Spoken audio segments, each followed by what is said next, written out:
ఒక్క మాట మన జన సైనికులు కానీ మనం పంపిస్తే ఆ గ్రామానికి కరెంట్ వచ్చింది 70 ఇన్ని సంవత్సరాలు.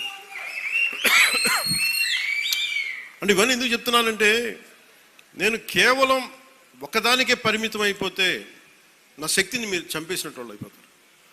నాలాంటి వాడిని మీకు ఎంత బలం ఇస్తే, బయట ప్రాంతాల నుంచి వచ్చి అసలు నన్ను ఏం చేశారు లాస్ట్ టైం, మా జిల్లాల్లోకి వస్తే, మా ప్రాంతాల్లోకి వస్తే మేము అడుగు పెట్టాం, మా నియోజకవర్గాల్లోకి వస్తే చాలా నాకు చెప్పి వాళ్ళు మటుకు నేను ఎంచుకున్న నియోజకవర్గానికి వచ్చి మొత్తం వ్యతిరేకంగా చేశారు.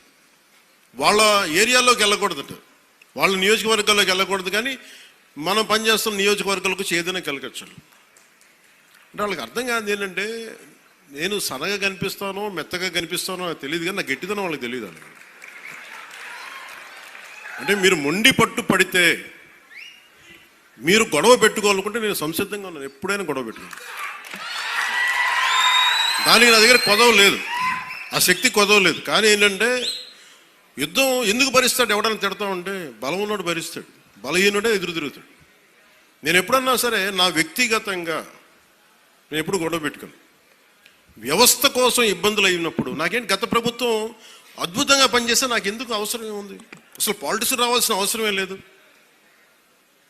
ఉదాహరణకి నల్గొండ లాంటి ప్రాంతంలో ఫ్లోరోసిస్తో బాధపడతా ఉంటే, కృష్ణానది నీళ్ళు హైదరాబాద్ దాకా వెళ్తున్నాయి, కానీ ఆ దారి వెంబడి వస్తున్న నల్గొండలో నీళ్ళు చాలా సంవత్సరాలు లేవు, ఈ మధ్యన వచ్చినాయి. అక్కడ మనుషులు ఈ మన ఫ్లోరోసిస్ తోటి చిన్న బిడ్డలు వంగిపోయి మంచానికి ఉంటే అది బాధ కలుగుతుంది. ప్రభుత్వాలు ఏం చేయట్లేదు. అలాంటి అనేకమైన సంఘటనలు కోకొల్లలుగా జరిగితే అది నాకు బాధ్యతని పెంచి రాజకీయాల్లో మనం ఏదైనా చేద్దాం, ప్రయత్నం చేద్దాం. ఓడిపోవచ్చు గెలవచ్చు, కానీ ప్రయత్నమే చేయకపోతే తప్పు కదా. అలాంటి సందర్భంలో నేను వచ్చాను పాలిటిక్స్కి. అలాంటిది నేను కింద పడ్డాను. మనోహర్ గారు మాట్లాడుతున్నారు, పుష్కర కాలం దాటింది నేను వచ్చి పాలిటిక్స్ 14 సంవత్సరాల పైన. ఎవరు తీసుకుంటారు? నాకు రాజకీయాలు, నాకు డబ్బు సంపాదనకి, నాకు డబ్బు సంపాదన, నేను బిగ్ యాక్టర్, నేను నెంబర్ 1 యాక్టర్ని కాదేమో, కానీ నా స్థాయిలో నేను బాగా డబ్బులు సంపాదించగలిగే యాక్టర్ని. ఓడిపోయినా కానీ, సినిమా ఫ్లాప్ అయినా కానీ డబ్బులు చేసుకునే కెపాసిటీ ఉంది నా సినిమాలకి. అది మీ అందరి అభిమానం, ప్రేమ వల్ల. మరి అలాంటి నేను ఎందుకు రావాలి రాజకీయాల్లో కంటే, అది నా ఆవేదన, నా బాధ్యత.